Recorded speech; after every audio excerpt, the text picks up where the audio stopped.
Wow, I cannot wait to share with you the differences between the Crew Mission Deep Sea and the Crew The Quest for Planet 9.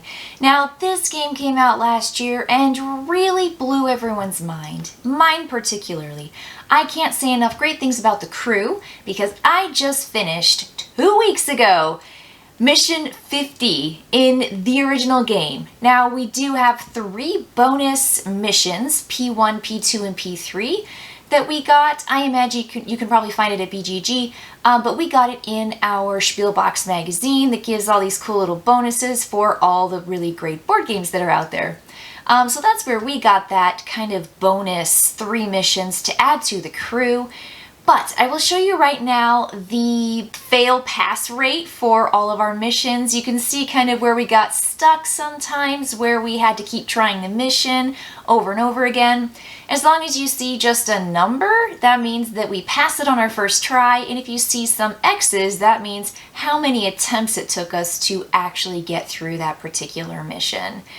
It was loads of fun. I really like this game and I can't wait to try those 3 bonus missions, but we just got the Crew Mission Deep Sea. Now there are some differences, and it's not just that the captain token is bigger than the captain token for the original The Quest for Planet 9. There are some other significant changes that make this a new standalone follow-up game to the original. So the first thing that stays the same is that you have a deck of cards, and each of these cards essentially has a color and a number on it. Those cards are still exactly the same and they are the same size. They have some different graphic design, but they also make sure that you can read it, particularly if you have color blindness. They have symbology that helps you see, much like the original, and they keep the same symbols that go with the colors for that cohesion and for that unity. So the cards are the same that you play with. These are the cards you deal out to the players that have the 4 colors, 1 to 9, and the 4 rockets. Or in this case, they're submarines. So instead of being in outer space, we are under the ocean. We are in the deep sea. The other thing you have are your communication tokens. Those are the same. You have 1 for every player, up to 5. There is the green side, which means you still get to communicate. And then the red side means that you've exhausted your communication for that particular round. There is this kind of distress symbol, and that's the same function as we have for the original. Now, here's going to be the major difference. You see that there were the little bits that we had for the task cards, and these were given to us in the logbook for the original. You have to play this one first, you have to play this one second, this one third.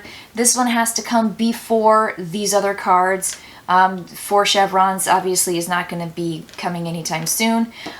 So these told you when you had to earn particular tricks with the specific cards, which are the little guys. Now the little guys are the biggest difference. So here they were just the same color and number as the player cards, sans the rockets, and they just showed you need to earn this particular card in a trick based on when, and that was what those little cardboard chits were for.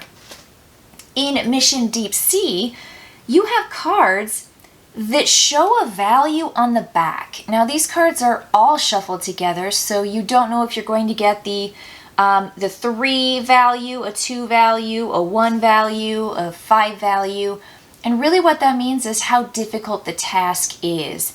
And it's how difficult the task is for 3, 4, or 5 players. And so that's why there are 3 columns on each of the backs of the cards. So what you'll do with these little cards and these numbers that show based on how many players there are is you'll check in the logbook for the flotation ring. It's a red and white ring, and there's going to be a number inside of it.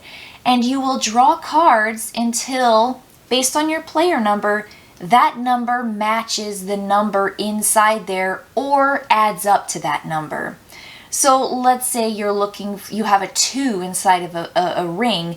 You can flip cards over until you have a level 1 and a level 1, which equals 2. Or if you come across, let's see here if I've got a card.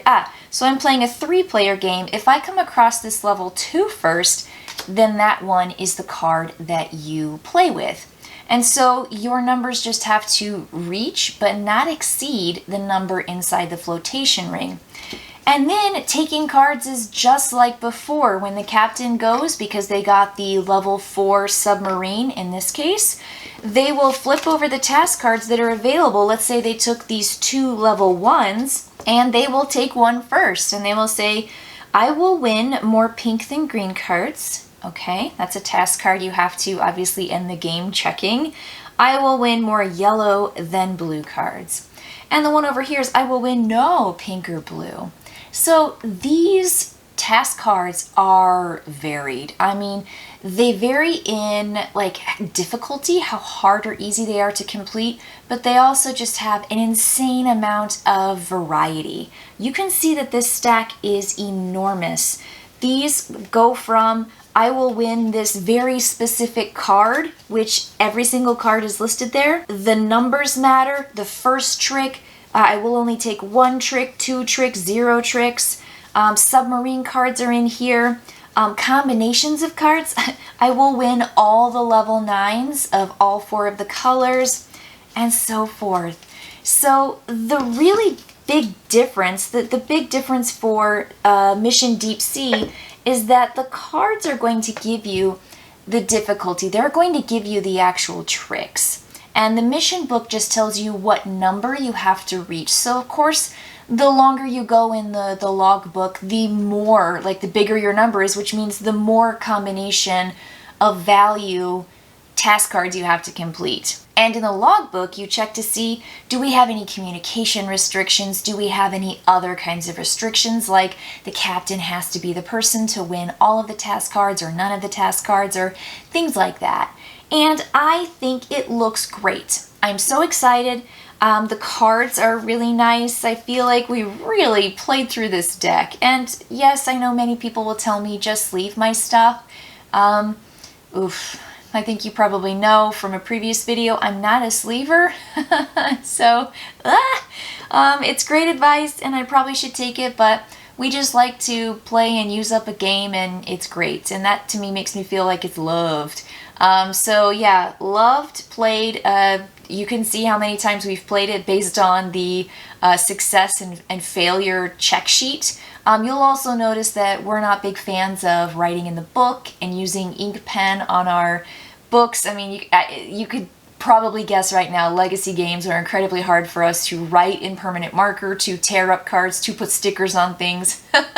It kind of goes against everything that we've been taught and trained as gamers, is to not damage or mar your box and your components. So that's kind of why we write on a sticky note instead of the book itself, which is fine. You can do that. You can write in the book. They have perfectly great charts and stuff you can write in. So for me, the crew mission Deep Sea looks great. There are 32 missions, and I don't know if it's going to stand up to how much fun we had with the Quest for Planet 9, but I will definitely let you know after we've played through all of our missions, and I will tell you really what's the big difference here, because I know how they play differently, but I also just don't know how the game feels. And I love the feel of the crew, and I love how you can just keep playing until you're tired, and then you're like, we did enough crew for tonight. So, yes, thumbs up, excited for this new